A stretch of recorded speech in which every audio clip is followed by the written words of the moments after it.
بسم اللہ الرحمن الرحیم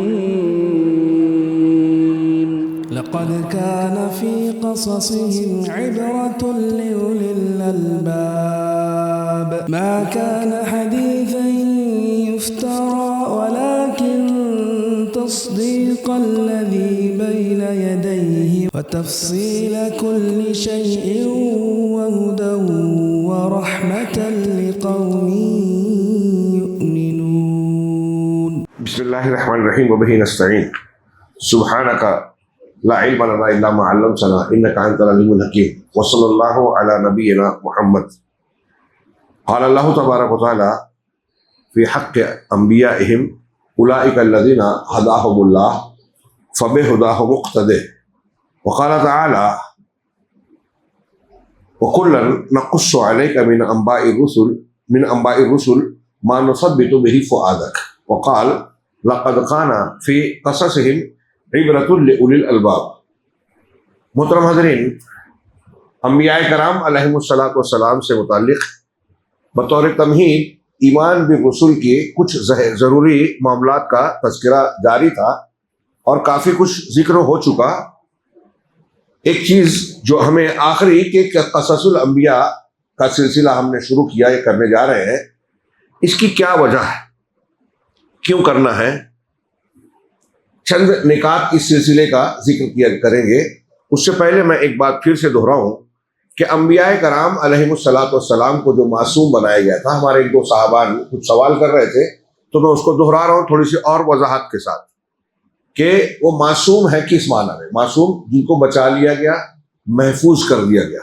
ہم عام اصطلاح میں کہتے ہیں معصوم عن الخطا، کہ خطا سے، غلطی سے وہ سیف ہے، محفوظ ہے، اس لیے کہ انہیں لوگوں کے لیے نمونہ بننا ہے. تو کیا معصومیت کا یہ معنی ہے کہ بشری تقاضے کے مطابق ان سے کوئی غلطی کبھی ہوئی ہی نہیں، یا وہ بالکل ایسے ہیں کہ بالکل صاف ستھرے، کوئی چھوٹی بڑی کوئی غلطی نہیں ہوتی، یا کچھ ہوئی ہے؟ تو اس کے معصوم ہونے کے معنی کی وضاحت میں ایک یہ ہے کہ معصوم وہ کئی طریقے سے، ایک یہ کہ وہ شرک، کفر اور کبیرہ گناہوں کا ارتکاب نہیں کرتے، نمبر ایک، شرک، کفر اور کبیرہ گناہوں کا. اسی طرح وہ تبلیغ کے کاموں میں خطا نہیں کرتے، اللہ کے دین کو لوگوں تک جو پہنچانا ہے اس میں خطا نہیں کرتے، کوتاہی نہیں کرتے. ایک دوسرا یہ کہ جو کچھ اللہ نے انہیں دیا ہے کہ یہ لوگوں کو بتانا ہے، دین کی باتیں ہیں، اس میں سے کچھ چھپا لیں یا اس میں کچھ بڑھا دیں، یہ نہیں ہو سکتا. وہ بھرپور امین اور دیانتدار، امانتدار، دیانتدار. تو اس میں معصوم ہے، مطلب یہ غلطی نہیں کر سکتے کہ غلط دین پہنچائیں، دین پہنچانے میں کچھ کمی کر دے وے یا تبلیغ کے کام میں کوتاہی برت لے وے. تمام انبیاء، کوئی ایسا نہیں کر سکتا، سب معصوم ہے. نمبر تین کہ وہ معصوم ہے ایسی چیزوں سے جو آدمی کی مروت، ہم اس کو کیا کہیں گے، اردو زبان میں مروت بولا جاتا ہے، عربی میں جو مروءہ کہتے ہیں، کسی انسان کو شریف اور صاحب عزت ماننے کے لیے جو چیزیں ہوتی ہیں. اور کچھ چیزیں ایسی ہوتی ہیں کہ اگر کسی آدمی میں دیکھتے ہیں تو اس کی عزت گھٹ جاتی ہے سماج معاشرے میں. لوگ اسے کمتر نگاہ سے دیکھتے ہیں کہ یہ خسیس آدمی ہے، ہاں، ہلکا آدمی ہے، سڑک چھاپ ہے، اس طرح کی جو تعبیر ہم بولتے ہیں، مطلب وہ شرافت اور اعلیٰ معیار کا انسان، ہاں، اس کی پرسنالٹی ہلکی مانی جاتی ہے، اعلیٰ نہیں مانا جاتا. تو ایسی چیزیں جو مروت کو توڑ دینے والی ہیں، جس سے انسان کو کمتر سمجھا جاتا ہے، یعنی جو لوگوں کی نظر میں انسان کی قدر و قیمت کو گھٹا دے، ایسی حرکتوں سے بھی انبیاء محفوظ اور بالا تر ہوتے تھے. جیسے مثال کے طور پہ دوسروں کا ہنسی مذاق اڑانا. آپ نبی کی، کسی نبی کی شان میں یہ چیز نہیں پائیں گے. اسی طریقے سے لوگوں پر ہنسنا، ٹھٹھا اڑانا، جھوٹ بولنا، یہ تو کبیرہ گناہ میں بھی آ گیا. ہاں، ہلکا جھوٹ بھی نہیں بولتے تھے. اور اس طرح کی کوئی بھی بات، ہاں، کسی نبی سے واقع نہیں ہو سکتی جو لوگوں کی نظر میں ان کو صاحب عیب بنا دے. اب جو ان سے خطائیں ہوئی وہ صغیرہ اور اس ٹائپ کی تھی، اس انداز کی تھی جس کو ہم اجتہادی غلطی کہتے ہیں. ایک آدمی کسی بات میں غور و فکر کرتا ہے، یہ صحیح ہے، یہ صحیح ہے، تو کچھ چیزیں ایسی ہوتی ہیں کہ بظاہر صحیح لگتی ہے لیکن وہ غلط ہوتی ہے. تو انبیاء کرام علیہ الصلوۃ والسلام کی جو کچھ غلطیاں ہیں وہ زیادہ تر اس بات کی ہے. ہاں جیسے میں نے کہا اس سے پہلے مثال دی تھی کہ حضرت یونس علیہ الصلوۃ والسلام قوم چھوڑ کر چلے گئے اللہ کی اجازت سے پہلے، تو تھوڑی سی جلد بازی ہو گئی. اس میں کوئی گناہ کا ارادہ، کسی کو نقصان پہنچانا، ظلم کرنا، فحاشی، منکر، ایسی کوئی بات نہیں تھی. آپ غور کیجئے کہ فیصلے کی غلطی ہوئی. اللہ کے نبی صلی اللہ علیہ وسلم سے بعض ازواج نے کہا کہ آپ کے منہ سے بدبو آ رہی ہے، آپ نے شہد کا شربت پیا تھا. تو کہا اچھا تو پھر اب میں کبھی نہیں پیوں گا، حرام نہیں پیوں گا، اپنے اوپر وہ ممنوع کر لیا. اللہ نے اس پر رکاوٹ سرزنش کی.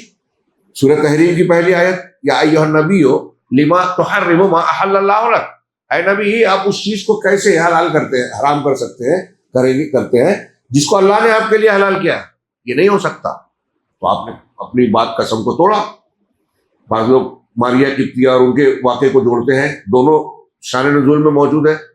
تو اللہ کے نبی صلی اللہ علیہ وسلم نے وہ جو چیز کہی تھی، کس لیے کہی تھی؟ کہ کہا کہ بدبو آ رہی ہے. تو اس میں کوئی گناہ کا ارادہ جان بوجھ کے ایسا نہیں تھا، لیکن ایک نبی کی شان کے اعتبار سے اگر آپ ایسا کرتے تو امت کے لوگ سمجھتے ہیں کہ شاید ممنوع ہے، اس سے اجتناب کرتے. اس لیے اللہ نے ان کی فوراً اصلاح کی. اور دوسری شرط جو میں نے بتائی کہ اگر نبی سے اس قسم کی غلطیاں ہوئی بھی تو اللہ کی طرف سے فوراً اس کی اصلاح ہوتی اور وہ اصلاح کر لیتے، توبہ کر لیتے. حضرت آدم علیہ السلام سے غلطی ہوئی، وعصى آدم ربہ فغوى، قرآن نے کہا ان سے نافرمانی ہو گئی. ہاں جنت میں انہوں نے پھل کھا لیا، ابھی ہم واقعے میں پڑھیں گے. وہ پھل جو اللہ نے کہا تھا کہ نہیں کھانا، کھا لیا، غلطی ہوئی. کیوں کھایا؟ شیطان نے بہکایا. انسانی تقاضے کے مطابق اس نے کہا کہ اگر آپ یہ کھا لو گے تو یا تو فرشتے بن جاؤ گے یا ہمیشہ رہو گے جنت. تو یہ ایک لالچ اور ہرس پیدا ہوئی کہ اس جنت میں ہمیشہ رہوں، اور اس مقصد کے تحت وہ پھل کھا لیا، جبکہ وہ غلطی تھی، اللہ نے منع کیا تھا. تو اس طرح کی غلطیاں. اور پھر جیسے ہی معلوم ہوا جنت سے نکالے گئے تو توبہ کی. ربنا ظلمنا انفسنا وان لم تغفر لنا وترحمنا لنکونن من الخاسرین. ہم آگے حضرت آدم کا سلسلہ شروع ہونے والا ہے، وہاں پڑھنا ہی ہے.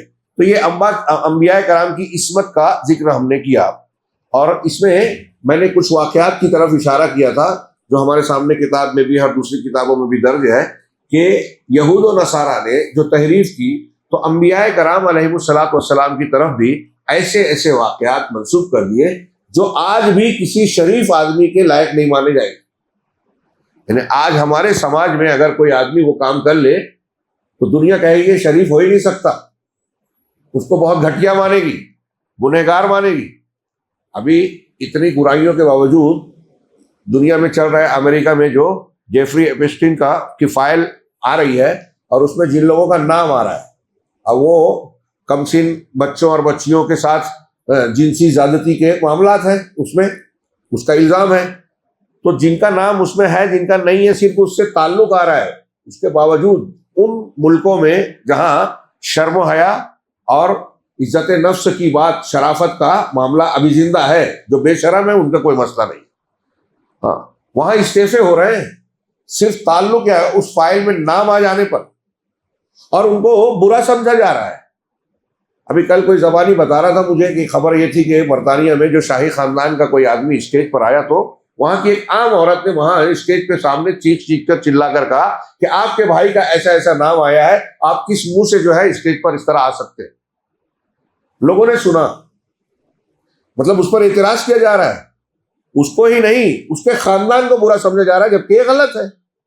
یہ غلط ہے کہ اگر میرے بھائی نے، میرے بیٹے نے، میرے فلاں نے کیا تو مجھے بھی متہم کیا جائے. یہ اصول نہیں ہے. کیوں؟ آپ نہیں جانتے کہ میں نے بھائی کو منع کیا ہو یا اس کے اس گناہ میں شریک ہوں کیا؟ حضرت نوح علیہ السلام کا بیٹا مشرک ہی رہ گیا، تو کیا حضرت نوح علیہ السلام نے دعوت نہیں دی تھی؟ نہیں مانا. اس میں حضرت نوح علیہ السلام کا قصور نہیں تھا. ایسے اور بھی انبیاء کے رشتہ داروں میں مل جائے گا معاملہ. ابو لہب کے بارے میں قرآن آ گیا، تبت یدا ابی لہب وتب. واقعہ ہم جانتے ہیں. اللہ کے رسول اللہ کی کوتاہی نہیں تھی کہ ان کے ساتھ. اب کوئی بولے کہ ارے دنیا کو بتا رہے ہیں، آج کل ہمارے یہاں لوگ بولتے ہیں نا کہ دنیا میں درد دے رہے ہیں، ان کے گھر میں تو ایسا ہے، چچا تو خود ایسا تھا. تو معاملہ کلیئر، وہ خود دشمن بن گیا تھا اور آپ نے دعوت کا کام دیا. تو بہرحال یہ میں یہ عرض کر رہا تھا کہ انبیاء کرام یہ جو انٹرسٹنگ فائل کے اور اس قسم کی باتیں بیان کی جا رہی ہے، آپ سوچئے کہ کیا اس فائل میں جو کام بتایا گیا ہے کیا کوئی نبی یہ کام کر سکتا ہے؟ عام شریف آدمی نہیں کر سکتا، تو نبی کا مقام درجہ تو لوگوں کے لیے اللہ نے جب نمونہ بنایا ہے اس سے کہیں زیادہ اعلیٰ ہوتا ہے، اور ان کا کردار بالکل بے داغ ہوتا ہے. اللہ تعالیٰ میں نے کہا کامل بناتا ہے انبیاء کو، صحت اور جسمانی اعتبار سے بھی، خوبصورتی کے اعتبار سے بھی. ان کی شخصیت ذاتی اور ظاہری طور سے بھی پرکشش، خوبصورت، صحت مند ہوتی، اور اخلاقی اعتبار سے بھی قوم کے یا عام انسانوں کے مقابلے میں سب سے اچھی، سب سے بہتر ہوتی. اسی لیے وہ معصوم تھے، اور چونکہ وہ آسمانی شریعت کو پہنچا رہے ہیں اسی لیے ان کو ایسا ہونا چاہیے کہ وہ بھروسہ کیے جائے آنکھ بند کر کے سچے کہ انہوں نے جو کہا ہے وہ بالکل پکی بات ہے. اور نبی کو نبی ماننے کا یہی مطلب ہے. نبی مانے خبر دینے والا. نبی کون سی خبر دیتے ہیں؟ امریکہ کی، لندن کی، الیکٹران، نیوٹران، پروٹون کی، جغرافیائی حدود کی، سمندروں کے پانی کی، آبی حیوانات کی نہیں، غیب کی. نبی کا لفظی معنی ہے خبر دینے والا. اور ہم وہ کہتے ہیں کہ وہ خبر جو اللہ تبارک و تعالیٰ کی وحی جس کے پاس آتی ہے، اور وحی کی بنیاد پر وہ غیب کی باتیں بتاتا ہے. غیب کو جاننے کا ہمارے پاس کوئی اور سادھن ذریعہ ہے؟ بتائیے آپ. ہم جو غیب کی باتیں ہیں جیسے قبر کی، جنت جہنم کی، آخرت کی، فرشتوں کی، ہمارے پاس کون سا ذریعہ ہے ان کے بارے میں جاننے کا؟ آپ لوگوں سے سوال کر رہا ہوں. یہ مجھے سنائی نہیں دے رہا ہے، پھر سے نبی کے ذریعے. اور اس سے پہلے لفظ جو بول رہا ہے وہ سمجھ میں نہیں آ رہا ہے. وحی الہی کہیے، آپ کچھ اور لفظ کہہ رہے ہیں. پیغمبر، جی پیغمبر، صحیح بات ہے. وحی الہی کے ذریعے سے خبر ملتی ہے. غیب کے جاننے کا صحیح ایک ہی ذریعہ ہے ہم کو اور آپ، ہمارے اور آپ کے لیے، اللہ کی وحی. اور اللہ کی وحی، کوئی بھی آگے بولے کہ میں اللہ کی وحی سے بول رہا ہوں، ابھی مرزا غلام احمد قادیانی اور ان کا ذکر ہے جھوٹے نبیوں کا، تو اللہ کی وحی جو پیش کر رہا ہے اس کو اتنا مضبوط، اتنا معتبر ہونا چاہیے کہ اس میں کوئی شک و شبے کی گنجائش ہی نہ رہ جائے کہ یہ جھوٹا ہو سکتا ہے. اور ایسا نبی ہوتا تھا. اللہ نبیوں کو ایسا بناتا تھا کہ آپ کے، ہم کو، کسی کے لیے. میں نے اس سے پہلے ایک بات کہی تھی کہ دنیا میں انسانوں کے سامنے سچا اور جھوٹا جاننے کے جتنے بھی معیار ہو سکتے ہیں کہ اس ایسا جو ہوگا وہ جھوٹا ہے، ایسا جو ہوگا سچا ہے، سچے کی یہ نشانی ہے، جھوٹے کی یہ نشانی، جو بھی ہو سکتی ہے، سب انبیاء کسی بھی معیار پہ آپ انبیاء کو جوڑ لیں، اور خاص طور سے جناب محمد رسول اللہ صلی اللہ علیہ وسلم، کسی بھی معیار پہ جو صحیح معیار ہو، آپ کو نتیجہ ایک ہی ملے گا کہ نبی سچے ہیں. بخاری میں وہ جو ہرقل کا واقعہ ہے، ابو سفیان جو اس وقت کافر تھے، اللہ کے رسول نے جب اس کو اسلام کی دعوت کا خط بھیجا تو اس نے کہا کہ دیکھو ان کے علاقے کے کچھ لوگ ہمارے یہاں آئے ہیں کیا. تو ابو سفیان کا قافلہ تھا، وہ اور ان کے کچھ ساتھی جو مشرک تھے. جنگ بدر اور جنگ احد، 2 جنگیں ہو چکی تھی ان کی مسلمانوں سے. ان کو دربار میں بلایا، ہرقل نے کہا کہ تم میں سردار کون ہے؟ بولے یہ. بولے آگے آ جاؤ. ہاں، بولے میں اس سے سوال کروں گا. باقی لوگوں سے کہا میں اس سے سوال پوچھوں گا. دیکھیے کیا اس وقت کی چالاکی بھی تھی. میں اس سے سوال کروں گا، تم پیچھے کھڑے رہنا، اگر یہ کہیں غلط بولے تو بتا دینا کہ یہ غلط ہے. تو ابو سفیان نے کہا کہ مجھے اس بات کا بھی ڈر ہو گیا. ویسے تو ہم جھوٹ بولنا نہیں چاہے، لیکن اس بات کا عار تھا کہ اگر میرے ساتھی مجھ سے کہہ دیتے بادشاہ کے ساتھ دربار میں ایک مرتبہ بھی کہ ان کی یہ بات غلط ہے تو میری بڑی بے عزتی ہو جاتی. میں اس سے بہت فکر مند ہو گیا، تو بہت سنبھل کے جواب دیا. تو لگ بھگ 13، مجھے یاد پڑتا ہے کہ 13 سوالات کیے ہرقل نے کہ یہ جس نے تمہارے علاقے میں نبوت کا دعویٰ کیا ہے، ہاں، ان کے متعلق، ان کی شخصیت کے متعلق تم کیا جانتے ہو؟ اس کا خاندان کیسا ہے؟ کیا اس سے پہلے کبھی انہوں نے جھوٹ بولا؟ ہاں، کیا اس کے خاندان میں کسی نے یہ دعویٰ کیا تھا؟ ان پر ایمان لانے کے بعد کوئی ان سے واپس پلٹتا ہے کیا؟ آپ پڑھیے، وہ ضرور پڑھیے. نبی کے سچے ہونے کی دلیلیں ہیں وہ. جب ابو سفیان کے جو جواب تھے، 13 جوابوں کے بعد، سوال کرنے کے بعد، ہر سوال کا جواب سننے کے بعد ہرقل نے کہا کہ میں نے تم سے سوال کیا یہ اور تم نے جواب دیا یہ، یہی سچے نبی کی نشانی ہے. میں نے تم سے پوچھا یہ اور تم نے جواب دیا یہ. انبیاء ایسے ہی ہوتے ہیں. میں نے تم سے پوچھا کہ اس کے خاندان میں کسی نے یہ دعویٰ کیا تھا کیا؟ تم نے بتایا نہیں۔ اگر ہوتا تو ہم یہ بات سوچ سکتے تھے، کہہ سکتے تھے کہ باپ دادا کے ایک دعوے کو یہ بھی دہرا رہا ہے یا اس کو حاصل کرنا چاہتا ہے۔ میں نے تم سے پوچھا کہ کیا اس پر اسلام لانے کے بعد کوئی جو ہے پھر سے واپس لوٹتا ہے؟ تو تم نے کہا نہیں۔ تو کہا ایمان کی بشاشت ایسی ہی ہوتی ہے، دل میں جب گھر کر لیتی ہے تو پھر آدمی اس کو چھوڑتا نہیں ہے۔ میں نے تم سے پوچھا کہ ان سے اگر مقابلہ ہوا تو فتح ملتی ہے یا شکست؟ تو کہا کہ ابو سفیان نے کہا یہی ایک موقع مجھے ملا اپنی بات کہنے کا، تو میں نے کہا الحرب بیننا سجال، یہ عربی کا ایک محاورہ ہے کہ ہمارے درمیان جنگ جو ہے وہ ڈول کی طرح ایک دوسرے کے اندر ڈالی جاتی ہے۔ ڈول، سجال، ڈول ڈالنا، مطلب یہ کہ کبھی وہ کبھی ہم۔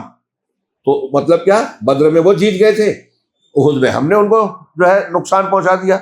پوری جیت تو نہیں تھی مکہ والوں کی، لیکن ہار بھی نہیں تھی، ایسے ہی مسلمانوں کا تھا۔ تو ہرقل نے کہا کہ ایسا ہی اللہ تبارک و تعالیٰ اپنے سچے رسولوں کے ساتھ کرتا ہے، ان کو آزماتا ہے، کبھی فتح دیتا ہے اور کبھی مشقت اور آزمائش میں ڈالتا ہے۔ میں کہنا یہ چاہتا ہوں، وہ غیر مسلم تھا، عالم تھا، عیسائی تھا۔ نجاشی کا جواب دیکھیے، جب انہوں نے قرآن سنا تو کیا کہا؟ ورقہ بن نوفل کے پاس جب حضرت خدیجہ لے گئی تو کیا کہا؟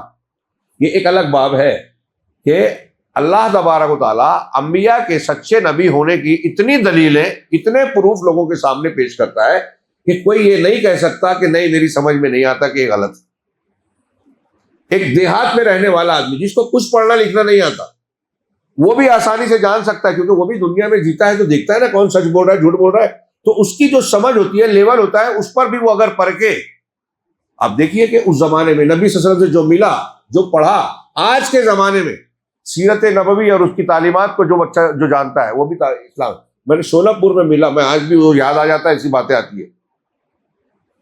ہمارا ایک پروگرام تھا جمعیت اہل حدیث کا، ناظم تھا، مشروف تھا، وہاں تیاریوں میں بلایا گیا کہ 2 لوگ آئے، بہت جلدی سے آئیے۔ گئے تو 2 ایسے آدمی بیٹھے تھے جو لباس سے مجھے لگا غیر مسلم ہے، تو بتایا کہ یہ ہیں دونوں مسلمان اور دونوں جنگل میں رہتے ہیں، ان کا گھر جہاں ہے پورا جنگل کے بیچ میں ہے، بس ایک جگہ ان کا گھر ہے، کچھ دور پہ ان کا گھر ہے۔ میں نے کہا بات کیا ہے؟ تو کہا کہ ایک پہلے سے مسلمان ہے اور ایک ابھی مسلمان ہوا ہے، تو یہ آئے ہیں تو ان کو پتہ چلا تو بول رہے کہ ہم کو کچھ دین کی باتیں بتائیے، خاص طور سے جو نو مسلم ہے، ہاں دین کی بات بتائیے، تاکہ ہم لوگوں کے پاس کوئی ہے نہیں، اور اردو زبان بھی نہیں آتی تھی، مراٹھی بولتے تھے، وہ ہلکی پھلکی ٹوٹی پھوٹی بول رہے تھے اردو ہندی، تو بیچ میں کچھ ترجمے والے بھی رکھے تھے سمجھنے سمجھانے کے لیے۔ تو میں نے اب میں انہیں کیا سمجھاؤں یہ جاننے کے لیے، یہ سوچنے کے لیے میں نے پہلے سے کہا کہ ان سے کچھ سوالات کروں تو ان کا لیول اسٹینڈرڈ پتہ چلے، تو میں کس انداز میں اور کس لیول کی بات ان کو بتاؤں۔ یہ پوچھنے کے لیے، یہ سمجھنے کے لیے میں نے ان سے پہلا سوال کیا کہ آپ کو قرآن کس کو بولتے ہیں معلوم ہے؟ میں نے سوال کیا قرآن کس کو بولتے ہیں معلوم ہے؟ تو بولے ہاں۔ میں کہا کس کو بولتے ہیں؟ تو بولے وہ پڑھتے نا ایسا، نماز کو وہ قرآن بولا۔ کون؟ جو پہلے سے مسلمان تھا۔ اب میں چونکا کہ اس سے یہ مسلمان ہوا ہے اور اس کو قرآن اور نماز میں فرق نہیں پتا، تو یہ کیسے اس کو مسلمان کیا، مطلب محنت کیا کیا؟ تو میں نے اس سے سوال کیا کہ تم مسلمان کیسے ہوئے، ان سے کیسے متاثر ہوئے؟ تو دیکھیے وہ جواب کیا دیتا ہے بھلا انسان۔ وہ بولا میں اور یہ ایک دوسرے کے گھر آتے جاتے، ہمارے گھر کا سمبند ہے۔ بولے اس کے گھر جب میں جاتا تھا تو اس کے گھر کے بچوں کو، عورتوں کو جو کرتے دیکھتا، رہنے کا طریقہ ہے، مجھ کو وہ بہت اچھا لگا، مجھے لگا میرے دھرم سے اچھا اس کا دھرم ہے۔ اس پر وہ ہدایت پا کے بتائیے، یہ اللہ تعالیٰ کی توفیق ہوتی ہے، کون سی چیز کسے بھا جائے۔ تو جو آدمی خود اسلام نہیں جانتا تھا، اللہ نے اس کو اسلام کا ذریعہ بنا دیا دوسرے کو۔ یہ تو ایک جاہل اور عام آدمی کی بات ہے۔ ایک سفیر کا واقعہ نقل کیا کچھ لوگوں نے، امریکہ کا شاید تھا یا کسی یورپ کے کسی ملک کا، ہاں اسے کچھ مسلمانوں نے دعوت دی کہ آپ ہمارے گھر تشریف لائیے، دعوت رہے گی۔ وہ مصر کا یا ہندوستان کا واقعہ ہے، میں بھول رہا ہوں تھوڑا سا، لیکن جو واقعہ ہے یہ پکی بات ہے۔ تو وہ جب دعوت کھانے آئے تو پلاؤ کھایا، حیدرآباد کی بریانی مشہور ہے، ہاں یہ جو بریانی ہے وہ پلاؤ اس کا بڑا بھائی ہے یا چھوٹا بھائی کہہ لیجیے، اسے ملتا جلتا، پلاؤ کھایا تو وہ جو سفیر تھا، سفیر پڑھے لکھے ہوتے ہیں، اعلیٰ آفیسر ہوتے ہیں، ایک کلاس، پلاؤ کھانے کے بعد اس نے کہا کہ آپ کا مذہب کی وہ کتاب دیجیے، کتاب لیا، اس کے بعد اس نے اسٹڈی کی، مسلمان ہو گئے۔ لوگوں نے پوچھا کہ آپ مسلمان کیسے ہوئے؟ بولے کہا مجھے ایک مسلمان نے دعوت دی تھی، وہاں کا جو کھانا میں نے کھایا، مجھے کھانا بہت اچھا لگا، اور اتنا اچھا لگا تو دل میں یہ خیال ہے کہ جن کا کھانا اتنا اچھا ہے ان کا دھرم کتنا اچھا ہوگا، ان کا مذہب کتنا اچھا ہوگا۔ تو میں نے اس کی وجہ سے اسٹڈی کی اور سمجھ میں آیا کہ اسلام حق ہے، قبول کر لیا۔ یہ آپ کو شاید لگ رہا ہو کہ میں کہاں چلا گیا، لیکن میں یہ بیان کرنا چاہتا ہوں کہ اللہ تبارک و تعالیٰ کوئی بھی معیار کا انسان ہو اس پر حجت پوری کرتا ہے، اور اللہ تعالیٰ نے انبیاء کو ایسا بنایا، ان کو اتنی دلیلیں دی کہ دنیا کا کوئی انسان یہ بول نہیں سکتا کہ میری سمجھ میں نہیں آتا کہ یہ سچے رسول ہے کہ جھوٹے ہیں، بول ہی نہیں سکتا، بولتا ہے تو وہ ہٹ دھرمی کرتا ہے۔ اور جب نبی کو سچا مان کے ایمان لے آیا تو پھر بندے مومن کا کام یہ ہے کہ یہ سچے ہیں تو غلط بات کہہ ہی نہیں سکتے، ہمیں صرف اتنا پتہ چلنا چاہیے کہ یہ نبی نے کہا ہے، اور جب نبی نے کہا ہے تو ہم چو چرا نہیں کریں گے۔ ایسا ایمان ہوتا ہے، یہی ہے نبی کو نبی ماننا۔ غیب کی باتیں ہم نہیں جانتے تو ہمارے دماغ میں آئے گی کیا؟ بھائی روح سمجھ میں آتی ہے، نبی غیب کی باتیں بتا رہے ہیں نا، تو جو باتیں غیب کی بتا رہے ہیں، غیب ہماری عقل سمجھ پاتی ہے کیا پوری؟ اب لوگ غیبیات کو جب عقل کی بنیاد پر پرکھتے ہیں تو کہتے ہیں نہیں یہ بات سمجھ میں نہیں آتی، نہیں میں یہ نہیں مانتا۔ الگ الگ فرقے بن گئے جنہوں نے عقل کو بیس بنایا قرآن حدیث کے مقابلے میں۔ آج بھی بہت سے لوگ ہیں۔ ایمان ویسا ہونا چاہیے جیسا ابو بکر صدیق اور عمر فاروق کا اللہ کے رسول نے نمونے کے طور پر پیش کیا۔ آپ نے ایک مرتبہ، بخاری کی حدیث ہے، بخاری مسلم میں ہے، بخاری میں تو ہے، اللہ کے رسول نے فرمایا کہ ایک زمانہ آئے گا کہ ایک آدمی گائے پر سواری کرے گا، گائے پر، تو وہ پلٹ کر کہے گی کہ اللہ نے مجھے اس کے لیے پیدا نہیں کیا کہ تم مجھ پر سواری کرو۔ اور اسی روایت میں ہے کہ اور ایک جب ایک ریوڑ جو ایک رائی کیا بولتے چرواہا بکریوں کو چرا رہا تھا، تو بھیڑیا آیا، بکری کو کھانے کی کوشش کیا، چرواہے نے اس کو بھگا دیا، تو بھاگتے بھاگتے بھیڑیے نے پلٹ کے کہا کہ آج تو مجھے اس سے بچا رہا ہے، لیکن جب یوم السبع آئے گا اس وقت تو بکریوں کو مجھ سے کون بچائے گا؟ قیامت کے بعد جب انسان ایک زمانہ ہوگا نہیں ہوگا تو صرف جاندار ہوں گے، تو یوم السبع اللہ نے اس کو کہا کہ صرف جانور وغیرہ رہیں گے۔ تو بہرحال پہلے والی روایت کے مطابق جب اللہ کے رسول نے بیان کیا تو لوگوں نے کہا ارے ایک گائے بات کرے گی، گائے بولے گی؟ تو نبی کریم صلی اللہ علیہ وسلم کا جو جواب ہے، آپ نے کہا اس پر میں ایمان رکھتا ہوں، ابو بکر ایمان رکھتے ہیں اور عمر ایمان رکھتے ہیں۔ ابو بکر اور عمر وہاں موجود نہیں تھے، پکی بات، حدیث میں وضاحت ہے، نہیں تھے، پھر بھی آپ نے کہا کہ میں بھی مانتا ہوں، ابو بکر اور عمر بھی مانتے ہیں، میں اس لیے مانتا ہوں کہ اللہ نے بتایا، اور ابو بکر اور عمر اس لیے مان رہے کہ میں نے بتایا، ان کو میں خبر دے رہا ہوں۔ اور ایمان ایسا ہی ہوتا ہے کہ اب اللہ کو مان لیا۔ ابو جہل نے کہا تھا نا کہ دیکھو تم اپنے رسول کی بات کرتے ہو، اب وہ کہہ رہے ہیں کہ ایک رات میں بیت المقدس اور 7 آسمان سے ہو کر آ گئے ہیں معراج کے واقعے میں، ہم اور آپ جانتے ہیں اچھی طرح یہ واقعہ۔ ابو بکر صدیق کا جواب کیا تھا؟ راوی ابو جہل تھا، مشرکین تھے، جھوٹے راوی تھے، تب بھی ابو بکر صدیق نے کیا کہا کہ اگر آپ نے کہا ہے، منکرین حدیث کو سبق لینا چاہیے، عقل میں نہیں آتی تو سچے راویوں کو جھوٹا بول دیتے ہیں یہ لوگ۔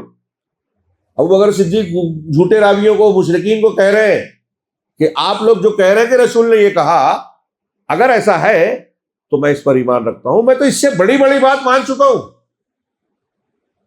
جو فرشتہ وحی لے کر آتا ہے نبی کے پاس، وہ تو اللہ کے پاس سے آتا ہے نا، جب وہ آ سکتا ہے تھوڑی دیر میں، تو تھوڑی دیر میں اللہ کے رسول صلی اللہ علیہ وسلم کو اللہ نہیں لے جا سکتا؟ کتنی زبردست بات، یہ ایمان ہے۔ تو بہرحال تھوڑی سی یہ ہو گئی، وہ 1-2 سوال آئے تھے، الگ الگ 2-1 لوگوں نے کیے تھے، تو مجھے یہ کچھ وضاحتیں کرنا ضروری محسوس ہوئی۔ اب ایک چیز بہت ہی اختصار کے ساتھ اور بڑی اہم ہے کہ انبیاء کرام علیہ الصلوۃ والسلام کے واقعات کو پڑھنے کے کیا فائدے، یہاں انہوں نے فائدے گنائے ہیں۔ فائدے سے پہلے میں ایک بات کہنا چاہتا ہوں کہ آپ اور ہم صرف یہ سوچیں کہ اللہ تبارک و تعالیٰ نے جو قرآن نازل کیا کس چیز کے لیے؟ ہماری ہدایت کے لیے، ہے نا؟ ہماری ہدایت مطلب وہ ہماری ضرورت ہے، ہمارے لیے عبرت، نصیحت، ذکر۔ قرآن کو خود اللہ نے ذکر کہا، رحمت کہا، نصیحت کہا، موعظہ کہا۔ تو گویا قرآن میں جو کچھ بھی ہے وہ ہمارے فائدے کے لیے ہے، ہمارے سبق کے لیے، درس کے لیے، یہ ہماری ضرورت ہے۔ اب قرآن میں اللہ تبارک و تعالیٰ نے انبیاء کا ذکر کیا، ابھی ہم نے پڑھا کہ 25 نبیوں کا ذکر ہے، اور کچھ نبی ایسے بھی ہیں جن کا قرآن میں ذکر نہیں ہے، تو دو ایک چند ایسے بھی ہیں جن کا تذکرہ حدیثوں میں ہے۔ تو اس کا مطلب یہ ہوا، صحیح حدیثوں میں جو بات کر رہے ہیں، اس کا مطلب یہ ہوا کہ انبیاء کرام علیہ الصلوۃ والسلام کے واقعات کی ہمیں اور آپ کو ضرورت ہے۔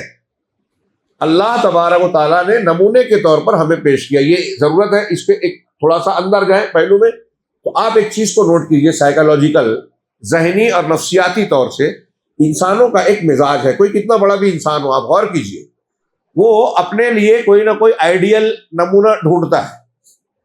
مطلب کوئی بھی انسان ہوگا، آپ کسی کو بھی دیکھیے، خاص طور سے نئی عمر کے بچے اور بچیاں جو ہوتی ہیں، آپ ان سے پوچھیں تو وہ کسی کو اپنا ایک نمونہ بناتے ہیں کہ وہ فلاں آدمی مجھے بہت پسند ہے، اس کے طریقے کو میں اختیار کرتا ہوں۔ آج کے زمانے میں یہ فیشن چلا ہے، کوئی جو ہے فلم اداکار کو، فلم اداکارہ کو، کوئی اسپورٹس مین یا اسپورٹس وومین کو، کوئی کسی بزنس مین یا کسی بزنس چیئر پرسن وومین کو، ایسے کچھ مشہور یا کامیاب انسان جو ان کے اعتبار سے کامیاب ہے۔ اب دنیا میں آج کل ایسا ہو گیا کہ جو کما لے بنا لے پراپرٹی والا وہ کامیاب، یہ کامیابی ہمیں بھی نہیں ہے۔ جو جنت پالے جہنم سے آزاد، وہ کامیابی ہے۔ یہ قرآن کہتا ہے فمن زحزح عن النار وادخل الجنہ فقد فاز۔ قرآن کا یہ اسٹینڈرڈ ہے، جو جہنم سے بچا لیا گیا، جنت میں ڈال دیا گیا، داخل کر دیا گیا، وہ فائز ہو گیا، کامیاب ہو گیا۔ ہمارے یہاں کامیاب کون ہے؟ جو پیسے والا ہو گیا، پراپرٹی والا ہو گیا، یہ کامیابی نہیں ہے۔ فرعون اگر ایسا تھا تو بہت کامیاب تھا فرعون۔ ہمارا آپ میں سے کوئی بولے گا فرعون کامیاب تھا؟ ہاں، نمرود، فرعون، حامان، یہ سکسیس نہیں تھے، ایمان والے سکسیس تھے۔ خیر، تو میں یہ عرض کر رہا تھا کہ یہ ایک انسان کی سائیکالوجی اور نفسیاتی ضرورت ہے کہ وہ اپنے لیے آئیڈیل ڈھونڈتے ہیں کہ ہم اس کو دیکھ کر اس کے جیسا بنیں، اس کے نقش قدم پر چلیں جیسا انہوں نے رکھا۔ یہاں تک کہ ہم دیکھتے ہیں کہ کوئی ہمارے نوجوانوں میں سے کوئی ہے، کسی فلم اداکار کو اگر پسند کرتے ہیں تو کسی فلم میں اس نے خاص لباس پہنا، بال کو خاص انداز میں رکھا جس کو ہیئر اسٹائل کہتے ہیں، تو ہمارا نوجوان بھی ویسے ہی رکھنے لگتا ہے۔ اگر وہ گنڈے کی شکل میں تو یہ بھی ویسا بنتا ہے، گنڈا بن کے ہیرو بنتا ہے۔ عجیب بات ہے نا، جہالت۔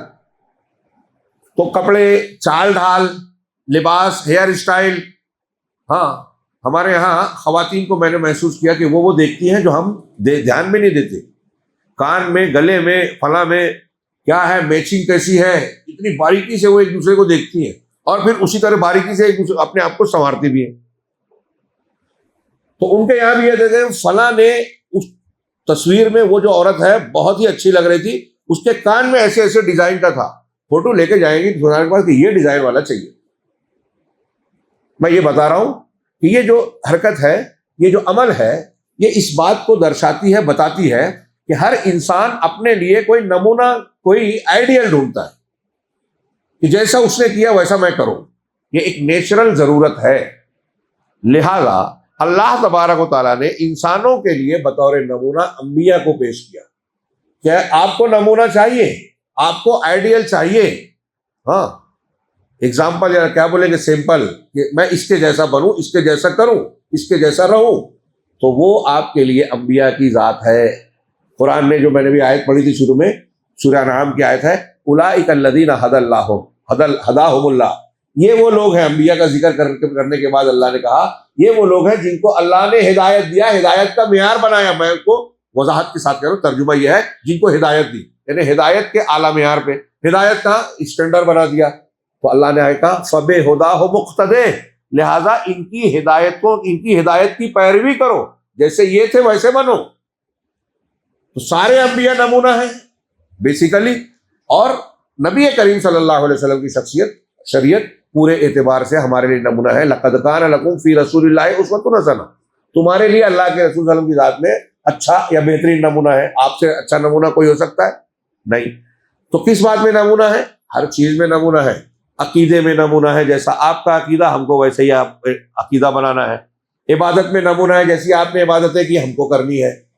معاملات میں نمونہ ہے، جیسے آپ نے بیویوں کے ساتھ، بچوں کے ساتھ، دوستوں کے ساتھ اور دوسرے رشتہ داروں کے ساتھ کیسا سلوک کیا، ہمیں بھی اسی کی پیروی کرنی ہے، اتباع کرنی ہے۔ حلال حرام، جس چیز کو آپ نے حلال کہا اسی کو حلال ماننا ہے، جس کو آپ نے حرام کہا اسی کو حرام ماننا ہے۔ آپ کی کیوں ماننا ہے؟ اس لیے کہ اللہ نے کہا ہے آپ کی مانو۔ کسی اور کی کیوں نہیں ماننا ہے؟ اس لیے کہ اللہ نے یہ نہیں کہا، یہ کہا ہے کہ کسی اور کی ماننے کا حکم نہیں دیا ہے۔ فلاں امام، فلاں بزرگ، فلاں پیر، اب نوح علیہ السلام کی بھی کوئی بات ثابت ہو جائے کہ نوح علیہ السلام نے کہی تھی اور اللہ کے رسول کی بات کے خلاف ہے، تو ہم حضرت نوح کی بھی بات نہیں مانیں گے، اور جب حضرت نوح کی بھی بات نہیں مانیں گے تو کسی امام پیر کی کیوں مانیں گے؟ اللہ کہہ رہا ہے ان کی ہدایت کرو۔ ہمارے لیے یہ نمونہ ہے۔ میں یہ بتانا چاہ رہا ہوں کہ انبیاء کرام علیہم الصلوۃ والسلام ہماری ضرورت ہے۔ اس لیے یہاں جو بیٹھے ہیں، جو سن رہے ہیں، خاص طور سے جو سرپرست ہیں، جن کے بیٹے بیٹیاں ہیں، ان سے میں خاص طور سے کہوں گا کہ نہ صرف یہ پروگرام سنیں، اپنے بچوں کو سنائیں۔ اگر یہاں نہیں یا ابھی نہیں تو بعد میں دوسری مجلسوں میں ضرور سنائیں، اور ہر گھر میں اللہ کے انبیاء، اور خاص طور سے میں نے پچھلے سال جو سیرت نبوی، غزوات نبوی پر گفتگو ہو رہی تھی، اس میں بھی یہ بات کہی تھی، گزارش کی تھی کہ خاص طور سے نبی کریم صلی اللہ علیہ وسلم کی سیرت طیبہ پر مستند، کوئی بھی ایسی ویسی نہیں، مستند اور معتبر علماء کی مستند کتاب کم سے کم 2-3 ہونی چاہیے۔ یہ کم سے کم کہہ رہا ہوں کہ 2 سے 3 ہونی چاہیے کم سے کم۔ ہاں، تو رحمت للعالمین ہے قاضی سلمان منصور پوری کی اردو میں، الرحیق المختوم ہے، ہاں، سیرت النبی، یہ زاد المعاد علامہ ابن قیم کی بڑی شاندار کتاب ہے، سفر میں، حج کے سفر میں لکھا تھا انہوں نے، زاد المعاد 5 جلدوں میں چھپی ہے، اس کا مختصر اردو ترجمہ ہے۔ ہمارے بعض بڑے علماء نے کہا تھا، ایک عالم سے انتقال ہو گیا، گزر شمس صاحب، وہ کہتے ہیں کہ میں اس طالب علم اور عالم کو عالم نہیں سمجھتا جس نے زاد المعاد نہ پڑھی ہو۔ اور میں اسی میں ایک عموم کی بات کہہ دوں کہ وہ شخص مسلمان، پکا مومن اور اہل حدیث ہو ہی نہیں سکتا جس نے سیرت نہ پڑھا ہو، سیرت نہ پڑھتا ہو۔ بھائی ہم کو اللہ کے رسول صلی اللہ علیہ وسلم کی ہر معاملے میں پیروی کرنی ہے، ہم اس کو آسان کر کے لفظ نقل کرنی ہے۔ اللہ نے کہا جیسے آپ نے کیا وجہ، نقل کرو، پیروی کرو۔ تو جب ہر معاملہ اللہ کے رسول کی طرح کرنا ہے تو پڑھنا پڑے گا نا، اللہ کے رسول صلی اللہ علیہ وسلم نے کیسے معاملات کیے، کیا کیا، کب کیسے جو ہے آپ عبادت کرتے تھے، روزہ کیسے رکھتے تھے، نماز کیسے پڑھتے تھے، بیوی بچوں، دوستوں، احباب اور دوسرے مقامات پر آپ پڑھنا پڑے، جاننا پڑے گا نا۔ تو ایک تو ہمارے لیے یہ ضرورت ہے۔ دوسرا، یہاں شیخ نے کہا کہ خود اللہ تبارک و تعالیٰ نے بیان کیا ہے کہ لَقَدْ كَانَ فِي قَصَصِهِمْ عِبْرَةٌ لِأُولِي الْأَلْبَابِ، کہ یقیناً یہ سورہ یوسف میں آیت نمبر 110 ہے کہ ان کے قصوں میں، انبیاء کے قصص میں، واقعات میں اولو الالباب کے لیے عبرت ہے، نصیحت ہے۔ تو اللہ خود کہہ رہا ہے عبرت اور نصیحت ہے، اللہ نے خود بیان فرمایا ہے۔ اس کا مطلب یہ کہ ہم کو ان سے درس لینا پڑے گا، سیکھنا پڑے گا، اور کیسے کیسے درس ہے اس کا آگے اور نقطے میں وضاحت ہوگی۔ دوسرا، انبیاء کے واقعے سے کیا فائدہ ہوتا ہے؟ انبیاء کے واقعات سے نبی صلی اللہ علیہ وسلم کو بھی تسلی ملتی ہے، اور آپ کو اور ہم کو بھی تسلی ملتی ہے، مسلمانوں کو بھی تسلی ملتی ہے، اہل حق کو، کہ انبیاء نے جب دعوت حق پیش کی تو ان کا واسطہ کیسے لوگوں سے ہوا، ان کے ساتھ کیا کیا سلوک کیے گئے، انہوں نے کیسی کیسی مشقتیں، تکلیفیں، مخالفتیں جھیلی، بعض تو قتل تک کیے گئے، شہید کیے گئے، بعض کو جو ہے چیر دیا گیا۔ ہم اللہ کے رسول نے ذکر کیا اہل ایمان کو اور بعض انبیاء کو قتل کیا گیا، مخالفتیں کی گئی، الزامات لگائے گئے، بہت ستایا گیا۔ تو ہمیں سبق ملے گا کہ جب اللہ کے سب سے اعلیٰ درجے کے بندے اس طرح سے مشقتوں سے گزرے تو ہم پر تو اللہ تعالیٰ ہر ایک کو اتنی ہی تکلیف دیتا ہے جتنی کی وہ طاقت رکھتا ہے۔ حضرت ابراہیم سے کہا بیٹے کو گلے پہ چھری چلا دو، ہم سے آپ سے نہیں کہا، ہم کو کہا کہ صرف اپنی خواہشات نفس جو غلط ہے اس پر چھری چلاؤ، جانور پہ چھری چلاؤ تو ہمیں جانور بھاری پڑتا ہے۔ حضرت ابراہیم علیہ السلام نے بیٹے پہ چلا دی، چلی نہیں، الگ بات ہے نا۔ تو جس کا جتنا اونچا ایمان اس کا اتنا اونچا امتحان اللہ نے لیا، ہمارے لیے تسلی کا سامان ہے۔ اب دیکھیے کہ اللہ کے رسول صلی اللہ علیہ وسلم نے حضرت عائشہ سے کہا کہ عام آدمی کو جو بخار ہوتا ہے اس کے مقابلے میں مجھے ڈبل بخار ہوتا ہے، دگنا ہوتا ہے۔ ہے نا. تو حضرت عائشہ صدیقہ تھی, اللہ کے رسول کی زوجہ مطہرہ فقیہ تھی. بڑا دلچسپ جواب دیا اور صحیح تھا. اللہ کے رسول نے بھی قبول کیا کہ آپ کو تکلیف ڈبل ہے اللہ کے رسول, آپ کا اجر بھی تو دگنا ہے. عام انسان کے مقابلے میں آپ کو اللہ اجر بھی زیادہ دے گا انشاءاللہ. یہ تسلی بھی تھی. لوگ کہیں گے کہ مذاق کرے, تسلی بھی تھی کہ آپ کو تکلیف ہو رہی ہے, اللہ تعالیٰ اجر بھی تو زیادہ دے گا, مطلب آپ تسلی لیجیے. تو ہمیں اور آپ کو انبیاء کے واقعات میں تسلی کا بہت سارا سامان ملتا ہے.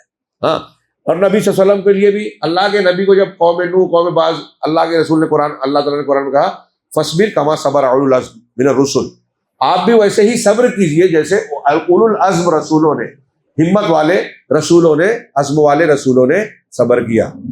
مطلب نبی کو بھی نمونے کی ضرورت پڑ رہی ہے. ابھی میں نے بتایا نا کہ نمونے کی ضرورت ہے. اللہ تعالیٰ نے اللہ کے نبی صلی اللہ علیہ وسلم سے کہا ثم اوحینا الیک ان اتبع ملۃ ابراہیم حنیفا, ہم نے آپ کی طرف میں یہ وحی کی کہ ابراہیم کو, ہاں, کہ ملت کی پیروی کیجیے.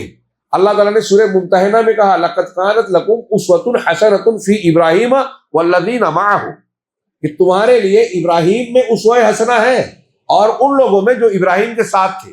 یہاں ابراہیم کے ساتھ والوں سے مراد انبیاء ہے. کیوں اگلا جملے میں قرآن میں آگے ہے کہ جنہوں نے کہ انہوں نے اپنی قوم سے کہا کہ ہم اس چیز سے بری ہیں. جنہوں نے اپنی قوم سے کہا, تو قوم کس کی ہوتی ہے؟ نبی کی. اسی آیت میں آگے ہے, سورہ ممتحنہ کی آیت ہے. اپنی قوموں سے ان انبیاء نے کہا کہ تم جن کی شرک کی عبادت کرتے ہو اللہ کے سوا, ہم اس سے بری ہیں. تو یہ ہمارے لیے نمونہ ہے, رسول کے لیے تسلی ہے اور ہمارے لیے تسلی ہے. تیسری چیز جو انبیاء کے واقعات کو پڑھنے سے فائدہ ہوتا ہے, یہ بہت مختصر بیان کر رہا ہوں, ہاں, کہ یہ دعوت کے اسالیب. آپ دعوت کا کام کر رہے ہیں, الگ الگ ماحول ہوتا ہے ہر جگہ.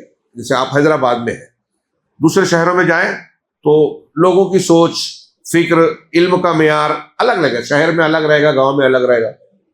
آج کا ایک زمانہ ہے, 50 سال 100 سال پہلے کا ایک زمانہ تھا, آگے 100 سال بعد ہو سکتا ہے جو زمانہ ہوگا اس میں.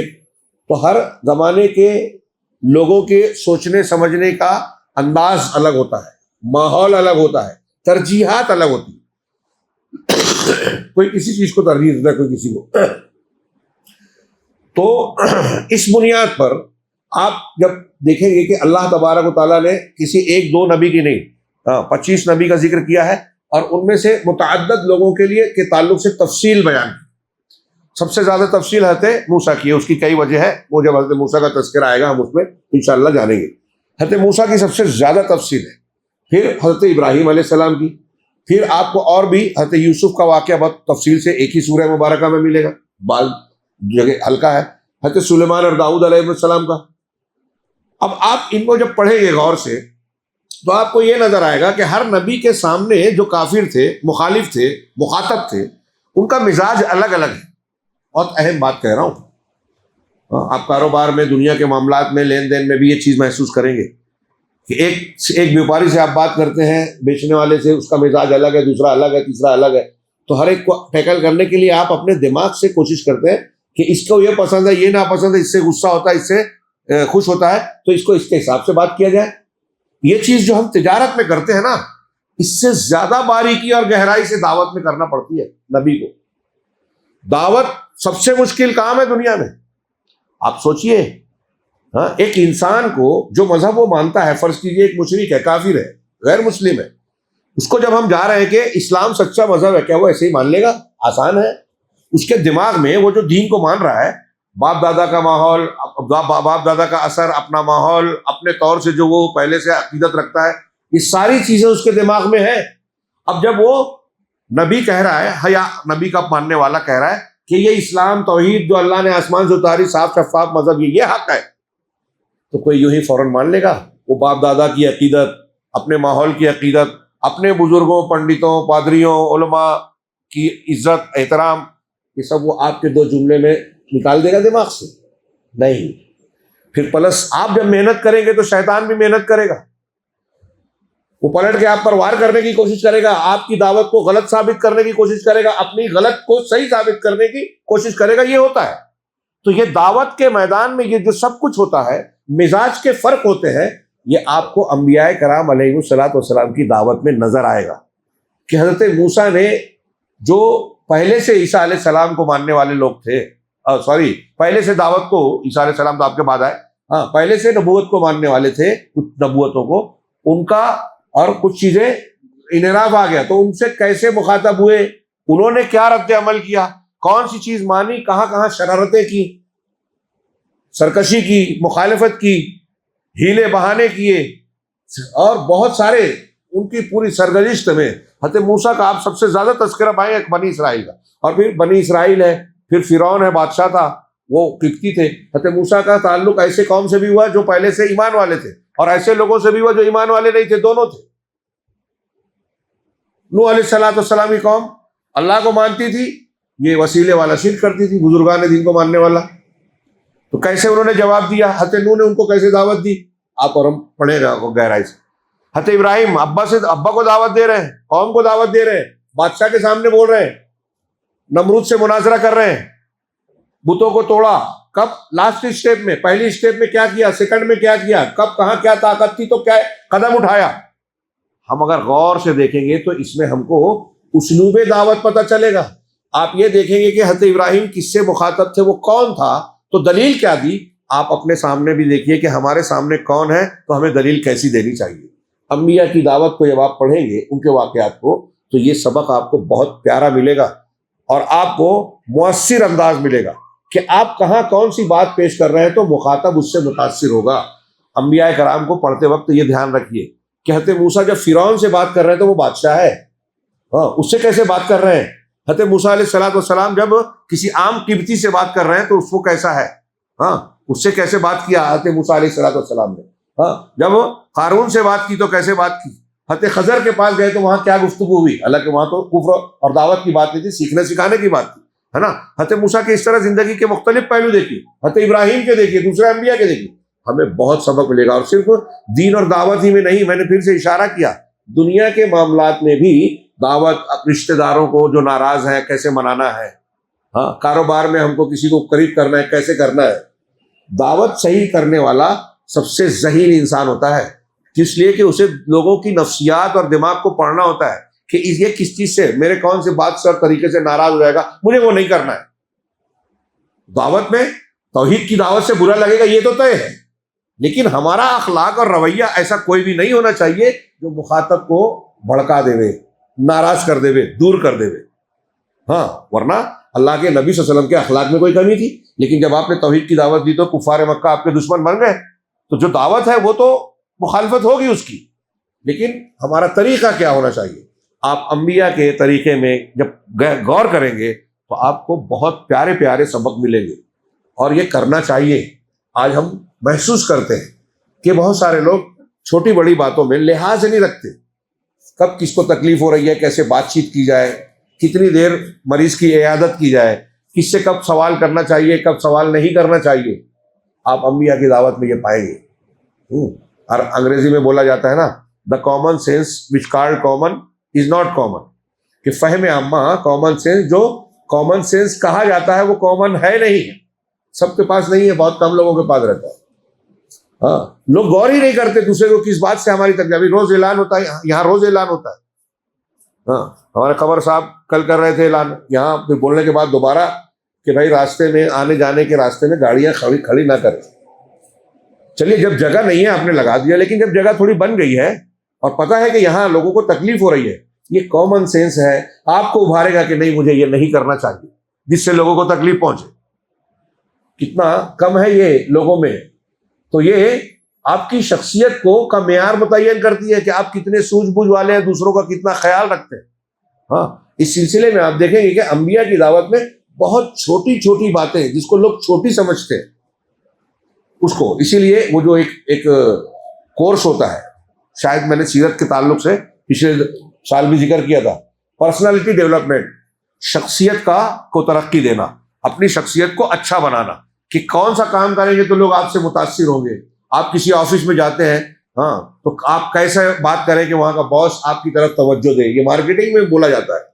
تو پرسنالٹی ڈیولپمنٹ، اور کئی جگہوں پہ پرسنالٹی ڈیولپمنٹ کا جو کورس ہوتا ہے نا، گھنٹے کی لاکھوں فیس ہوتی ہے، گھنٹے کی، 1 گھنٹہ آپ کو لیکچر دے گا یا آدمی بتائے گا تو 1 گھنٹے کی 2 لاکھ فیس، 4 لاکھ فیس، ایسے جیسا اس لیول رہتا ہے پڑھانے والے کا۔ ٹیوٹر کا. میں ایسا کہتا ہوں کہ آپ انبیاء کو پڑھیے, ہاں آپ خود پرسنالٹی ڈیولپمنٹ کے ٹیچر بن جائیں گے اگر صحیح ڈھنگ سے باریکی سے آپ نے پڑھا. انبیاء کرام علیہ الصلاۃ والسلام سے بہتر پرسنالٹی کوئی دے سکتا ہے, بنا سکتا ہے؟ سوال ہی نہیں. آپ سنت پڑھیے تو ایک ایک ادا, ایک ایک طریقہ, کب کہاں کیسے بولنا چاہیے, چلنا چاہیے, سونے جاگنے کے اور بات چیت کے سارے آداب طریقے اور ماحول کا لحاظ, اس کی رعایت آپ کریں گے جو سیرت میں ہے, تو پرسنالٹی ڈیولپمنٹ کا کوئی بڑے سے بڑا انسان آپ کا مقابلہ نہیں کر سکتا. اگر وہ کچھ دوسرا بتا رہا ہے تو وہ فیل ہو جائے گا, آپ اس سے زیادہ اونچے کہلائیں گے. یہ میرا دعویٰ ہے, ایمان ہے اور قرآن حدیث کے بیانات. ہاں تو اسلوب دعوت میں دعوت دینے کا طریقہ کیسے ہو, بات کرنے کا انداز کیسا ہو, مخاطب اور مدعوین کی ان کے عادت و اطوار کیا ہے, تو ان کے ساتھ کیسے پیش آنا چاہیے, ہاں کون سی بات پہلے کرنا ہے, کون سی بات بعد میں کرنا ہے, یہ بھی ہمارے یہاں لوگوں کو نہیں پتا. اللہ کے رسول پہلے توحید کی دعوت دیتے تھے, ہمارے یہاں لوگ 20 سال بولتے ہیں ہم دین کا کام کر رہے ہیں اور فضیلت ہی بتا رہے ہیں کہ چاش کی نماز کی فضیلت یہ ہے, کھانے کے آداب یہ ہیں, لیٹنے کے آداب. میں اس کو غیر اہم نہیں کہتا, ٹھیک ہے وہ بھی اپنی جگہ اہمیت رکھتے ہیں, لیکن پہلے عقیدہ نبی کا طریقہ یہ تھا. ہاں اچھی جماعتیں توحید پیش کرنے سے گھبراتی ہیں, ڈرتی ہیں, شرک کا رد کرنے سے, بدعت کا رد کرنے سے ڈرتی ہے, جو نبی کا طریقہ تھا. تو یہ نبی سے سیکھنا چاہیے کہ ہمیں دعوت کیسے دینی ہے جس سے ہم کو فائدہ ملے گا. ہاں لوگ ناراض ہو تب بھی ہمیں فائدہ ملے گا, اگر لوگ ناراض ہو رہے ہیں تو اللہ خوش ہوگا کیونکہ آپ حق بول رہے ہیں. ہر ایک بات بتائیے, آپ اگر دعوت کا کام کر رہے ہیں تو کیا لگتا ہے کہ سب خوش ہو جائیں گے؟ اگر آپ کی دعوت سے کوئی ناراض نہیں ہے, جملہ نوٹ کیجیے, اگر آپ دعوت دے رہے ہیں اور کوئی بھی ناراض نہیں ہے تو آپ یہ لکھ لیجئے کہ آپ دعوت نہیں دے رہے ہیں. سمجھ رہے ہیں؟ آپ دعوت نہیں دے رہے. ایک بات بتائیے, کیا کوئی بھی دعوت دینے والا یا کوئی جماعت اور گروپ جو ہے اللہ کے نبی صلی اللہ علیہ وسلم سے زیادہ بہتر ہو سکتا ہے کیا؟ اخلاق میں, کردار میں, دعوت دینے کے طریقے میں آپ کے جیسا بھی ہو سکتا ہے کیا؟ نہیں نا. اور دوسرے انبیاء کی طرح. لیکن اللہ کے رسول نے جب مکہ والوں کے سامنے پہلی مرتبہ دعوت دی, پہاڑی پہ چڑھ کے, ہاں کہ میں تمہارے لیے ننگا ڈرانے والا ہوں برہنہ, اگر میں کہوں پیچھے سے لشکر آ رہا ہے, تو پہلے اپنی شقاحت کو منوا لی کہ میری بات مانو گے کہ نہیں. کہا آپ کو کبھی جھوٹ بولتے دیکھا ہی نہیں, ہما جربنا علیہ کا کذب, آپ نے جھوٹ کا تجربہ ہی نہیں کیا, اور جب آپ نے دنیا میں نہیں بولا تو پھر اللہ کے بارے میں کیسے بولیں گے؟ جب آپ نے کہا لا الہ الا اللہ بولو فلاح پا جاؤ گے, تو پہلے سگا چچا ہی تھا جس نے مخالفت کی, تب لکل سائر اليوم الہذا جماعتا نا, سارا دن تجھے ہلاکت گھیرے, کیا اس لیے جمع کیا تھا تو نے, اور مخالفتیں شروع کر دی. اللہ کے رسول کو وہ لوگ امین بولتے تھے, امین امانت دار, اپنی امانت رکھتے تھے. شب ہجرت بھی امانتیں تھی مکہ والوں کی آپ کے پاس, اتنی بڑی بات. سچا بولتے تھے, سب سے اچھا بولتے تھے. اپنے جھگڑے ان کے پاس لے گئے, کعبہ کے پتھر کو نصب کرنے کا جھگڑا ہوا تو اللہ کے رسول کا فیصلہ قبول کیا. جب آپ رسول 25 سال کی اس کے درمیان میں تھے, عمر میں تھے. آپ سوچئے تھوڑی دیر کے لیے, مکہ والے محمد صلی اللہ علیہ وسلم کو اپنے درمیان سب سے اچھا انسان مانتے تھے, پھر دشمن کیوں ہو گئے بتائیے؟ کانٹے بچھانے لگے, الزام لگانے لگے, اوجھ ڈالنے لگے, پتھر مارنے لگے, مذاق اڑانے لگے. کیوں؟ کیا اختلاف تھا؟ لین دین میں اللہ کے رسول صلی اللہ علیہ وسلم نے کسی کا مال کھایا تھا, کسی کو دھوکہ دیا تھا, کسی کو جھوٹ بولا تھا؟ نہیں, وہ خود مانتے تھے سب سے سچے ہیں, سب سے اچھے ہیں. دعوت میں ان کے باپ دادا کے دین کا رد ہو رہا تھا, توحید پیش کی تو ان کے جو معبودان باطلہ کو جو پوچھتے تھے ان کا رد ہو رہا تھا. اللہ کے رسول کی دعوت ان کو قبول نہیں تھی. تو سب سے اچھے انسان نے جب سچی دعوت دی تو جو لوگ اچھا مان رہے ہیں وہ دشمن بن گئے. اور آپ دعوت دیتے ہیں اور مشرک اور بدعتی کو برا ہی نہیں لگتا ہے نا, جو برا لگے بولو ہی مت, جھنجٹ میں مت پڑو, اور جو جیسا کرتا ہے کرنے دو. آج کل ہمارے دعات یہ بولتے ہیں, میں بار بار کہتا ہوں کہ ان کو یہ دماغ میں ڈال دیجئے ان کے بعد, اور یہ پکا سمجھ لیں کہ وہ دعوت کا کام نہیں کرتے, وہ دعوت کا کام کرنے کے لائق نہیں ہے, ان کے اندر یہ حوصلہ ہی نہیں ہے دعوت دینے کا. گھر بیٹھے نہ بولے کہ ہم دعوت کا کام کرتے. دعوت کا کام کرنے کے لیے بہادری چاہیے. سب سے زیادہ بہادر انبیاء ہوتے تھے. فرعون کی آنکھ میں آنکھ ڈال کے کہہ رہے ہیں کہ تیرا دین غلط ہے, معمولی بات ہے؟ باپ ہو، نمرود ہو، سیدنا ابراہیم کی دعوت ہر جگہ ایک جیسی، یہ ہے بہادری۔ بتوں کو توڑ کے پوری قوم کے سامنے کھڑے ہیں اکیلے، یہ ہے بہادری۔ نبی سے زیادہ بہادر کوئی نہیں ہوتا، اس لیے کہ نبی کی توحید، اللہ پر توکل سب سے اعلیٰ ہوتا ہے، اور اس سے سچا کوئی نہیں ہوتا۔ تو نبی نے شرک سے کبھی سمجھوتا نہیں کیا۔ یہ بھی آج داعیوں کو قصص الانبیاء پڑھتے ہیں، قصے واقعات سناتے ہیں، بزرگوں کے ہوا میں اڑے پانی پہ چلے۔ ارے قرآن میں انبیاء کے واقعات پڑھیے، اس میں ہمارے لیے ہدایت ہے، اللہ نے بتائی ہے، اور اس میں سب سے بنیادی تعلیم یہ ہے کہ ہر نبی نے توحید کی بے لاگ دو ٹوک تعلیم دی، شرک سے کھل کے رد کیا، شرک کا اس سے کہیں سمجھوتا نہیں۔ شخصیت پرستی، مظاہر پرستی، سورج کی پوجا، پتھر کی پوجا، درختوں کی پوجا، قبروں کی، پیروں کی، انبیاء کی، حضرت عیسیٰ کی نہیں چلے گی۔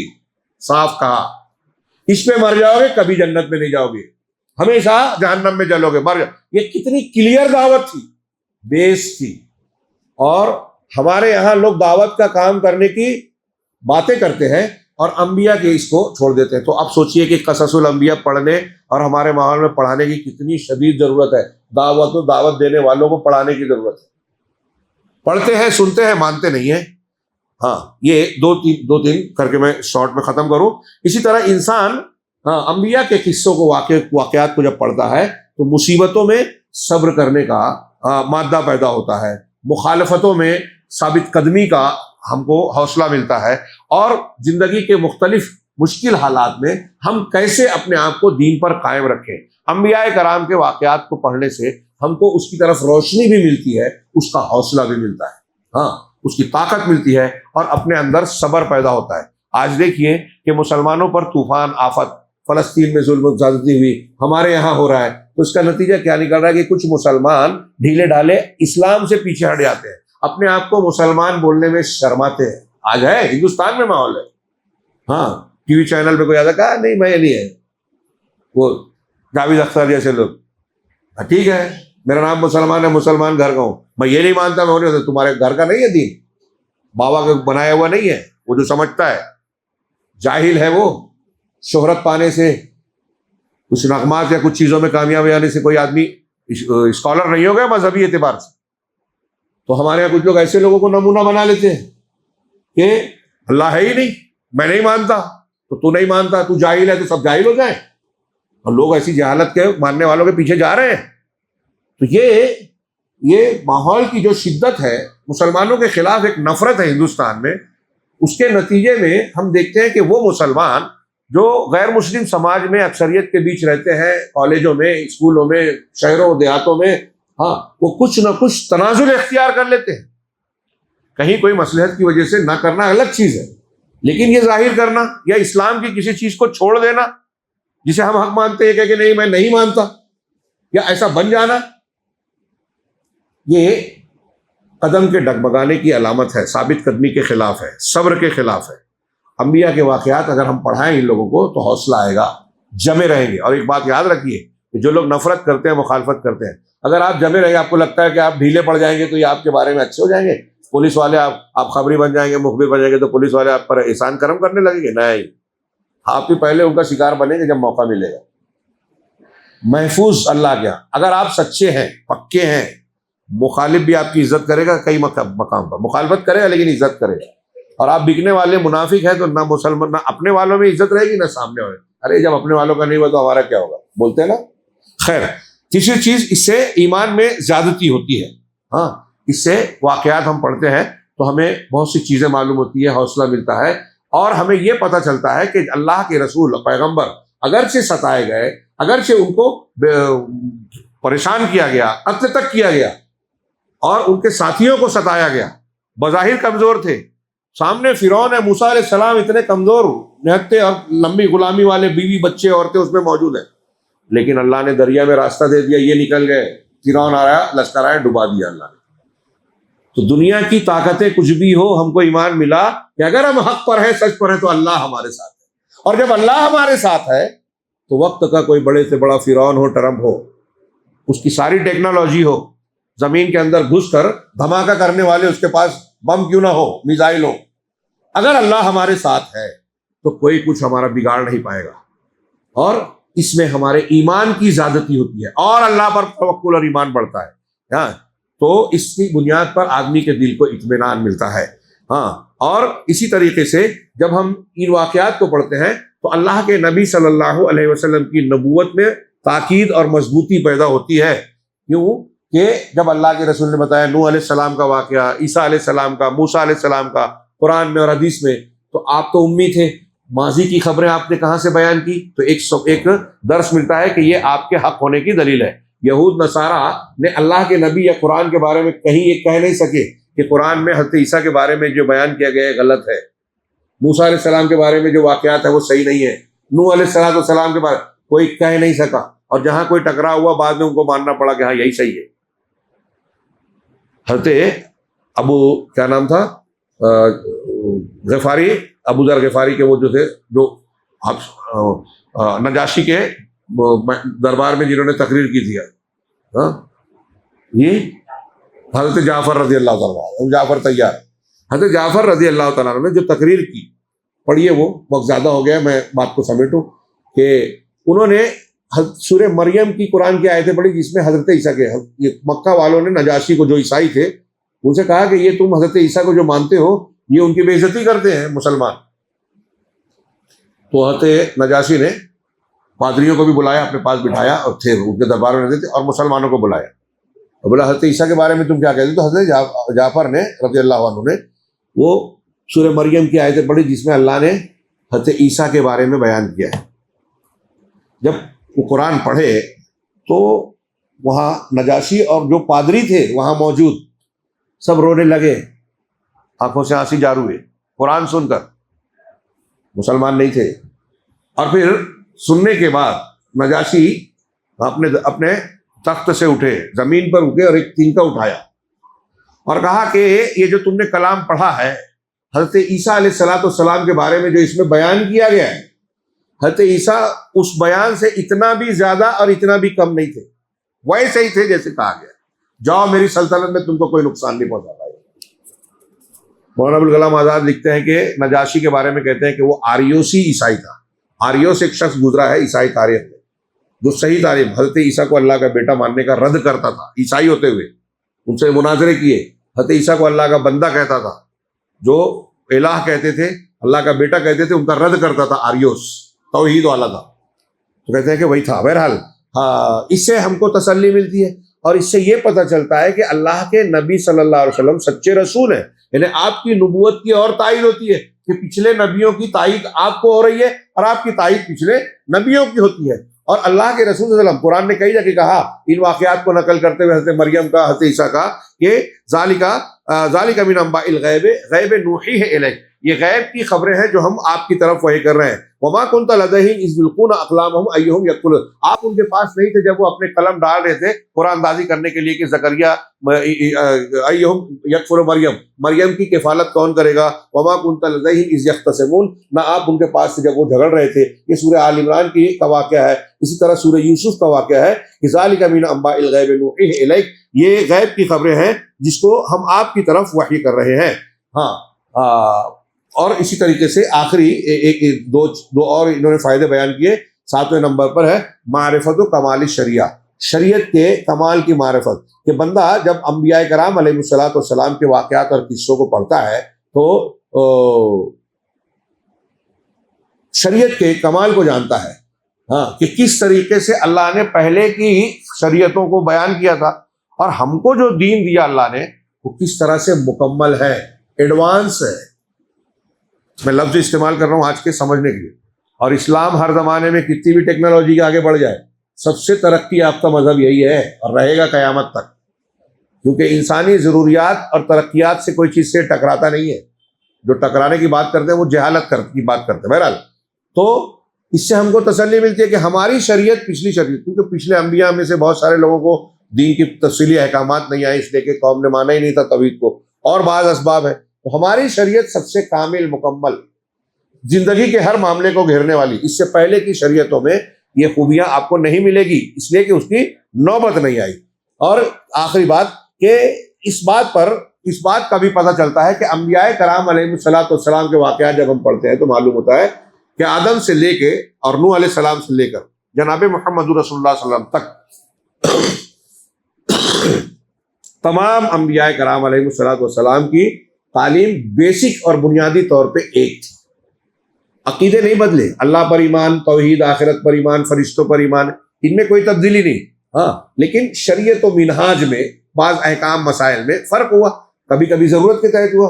حضرت آدم علیہ الصلوۃ والسلام کے زمانے میں بہن بھائی کی شادی ہوتی تھی اس لیے کہ دوسرے لوگ ہی نہیں تھے، لیکن بعد میں جب کثرت ہو گئی تو اللہ نے اس کو حرام قرار دیا. تو بعض چیزیں ٹائم بینگ رہی، بعض چیزیں ماحول کے اعتبار سے رہی، لوگوں کے فہم اور سمجھ کے لحاظ سے رہی، اور حسب ضرورت اس میں اللہ نے چینج کیا. یہ لوگوں کی ضرورت کی وجہ سے، اللہ کے علم کی وجہ سے اللہ نے چیزوں کو نہیں تبدیل کیا.